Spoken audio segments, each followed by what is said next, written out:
A las 12:30 del día siguiente, Lord Henry Wotton fue paseando desde Curzon Street hasta el Albany para visitar a su tío, Lord Fermor, un viejo solterón, cordial pero un tanto brusco, a quien en general se tachaba de egoísta porque el mundo no obtenía de él beneficio alguno, pero al que la buena sociedad consideraba generoso porque daba de comer a la gente que le divertía. Su padre había sido embajador en Madrid cuando Isabel II era joven y nadie había pensado aún en el general Prim, pero abandonó la carrera diplomática caprichosamente por el despecho que sintió al ver que no le ofrecían la embajada de París, puesto al que creía tener pleno derecho en razón de su nacimiento, de su indolencia, del excelente inglés de sus despachos y de su desmesurada pasión por los placeres. El hijo, que había sido secretario de su padre, y que presentó también la dimisión, gesto que por entonces se consideró un tanto descabellado, sucedió a su padre en el título unos meses después, y se consagró a cultivar con seriedad el gran arte aristocrático de no hacer absolutamente nada. Aunque poseía 2 grandes casas en Londres, prefería vivir en habitaciones alquiladas, que le causaban menos molestias, y hacía en su club la mayoría de las comidas. Se preocupaba algo de la gestión de sus minas de carbón en las Midlands, y se excusaba de aquel contacto con la industria alegando que poseer minas de carbón otorgaba a un caballero el privilegio de quemar leña en el hogar de su propia chimenea.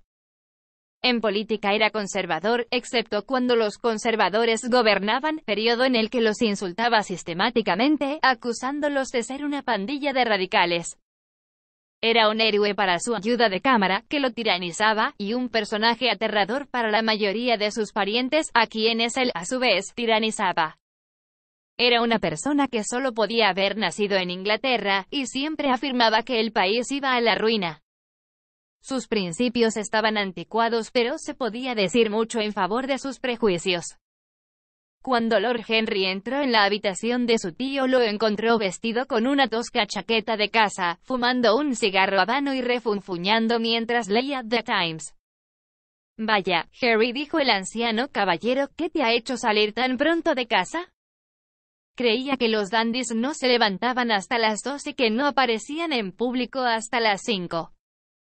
Puro afecto familiar, tío George, te lo aseguro».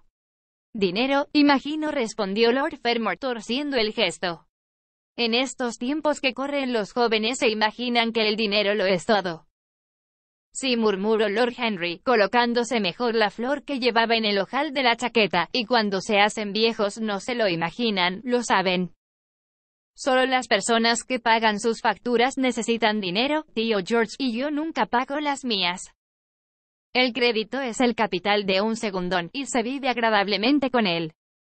Además, siempre me trato con los proveedores de Dartmoor y, en consecuencia, nunca me molestan. Lo que quiero es información, no información útil, por supuesto, información perfectamente inútil. Te puedo contar todo lo que contiene cualquier informe oficial, aunque quienes los redactan hoy en día escriben muchas tonterías. Cuando yo estaba en el cuerpo diplomático las cosas iban mucho mejor. Pero, según tengo entendido, ahora les hacen un examen de ingreso.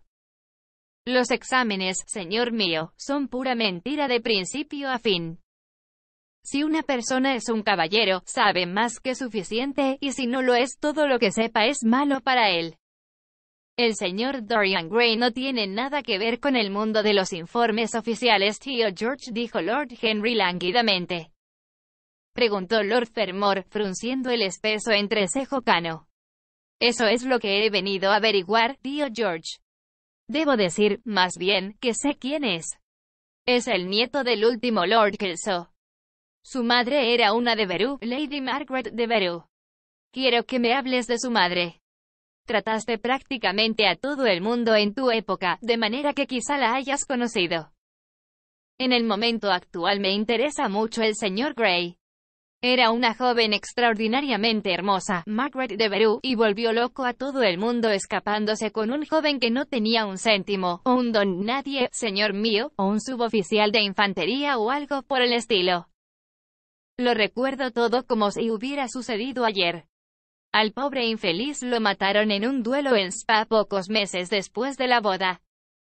Dijeron que Kelso se agenció un aventurero sin escrúpulos, un animal belga, para que insultara en público a su yerno, le pagó, señor mío, para que lo hiciera, le pagó y luego aquel individuo ensartó al suboficial como si fuera un pichón.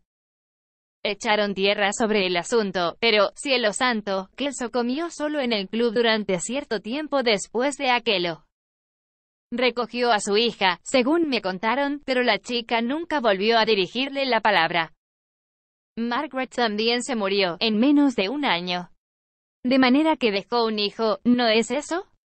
Si es como su madre debe de ser bien parecido. Espero que caiga en buenas manos, prosiguió el anciano.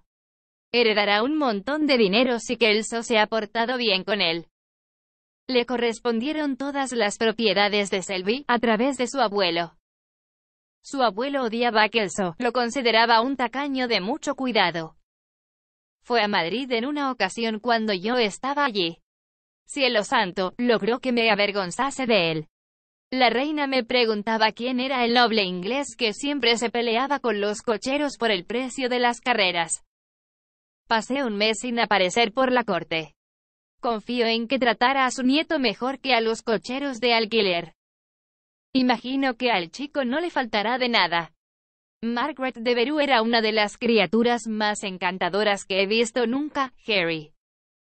Todas las mujeres de esa familia lo han sido.